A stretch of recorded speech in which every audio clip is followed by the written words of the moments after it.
প্রশাসনিক উদ্যোগে কৃতি ছাত্র ও ছাত্রীদের সম্বর্ধনা জ্ঞাপন ডোমকলে।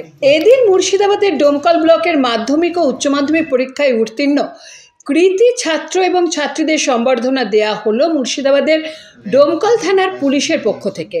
সম্বর্ধনা অনুষ্ঠান অনুষ্ঠিত করা হয় ডোমকল থানা প্রাঙ্গণে। এদিনের এই অনুষ্ঠানে উপস্থিত ছিলেন ডোমকল এসডিপিও শুভম বাজাজ, ডোমকল থানার ভারপ্রাপ্ত আধিকারিক পার্থসারথী মজুমদার। এছাড়াও উপস্থিত ছিলেন ডোমকল বিটি হাই স্কুলের প্রধান শিক্ষক চন্দন কুমার মণ্ডল সহ কৃতি দুই ছাত্রছাত্রী।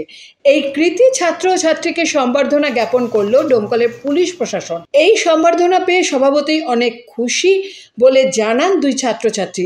এ নিয়ে কি বললেন শুনে নেব তাদের মুখ থেকে।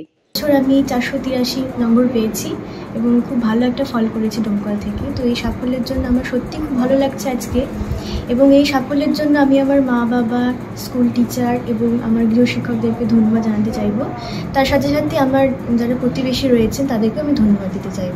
আমার খুব ভালো লাগছে যে টানা 1 বছরের পরিশ্রম, যেটা যে মাধ্যমিক পরীক্ষা আমাদের, সেই পরীক্ষায় অনেক পরিশ্রম করেছে এবং আমাদের সমস্ত টিচার সেভাবে আমার পেছনে পরিশ্রম করেছেন এবং তারা আশা করেছিলেন আমার কাছে যতটা পাওয়ার অনেকটাই পেয়েছেন এবং অনেকটাই তারাও খুশি হয়েছেন এবং এই রেজাল্ট করে আমিও ততটাই আনন্দিত।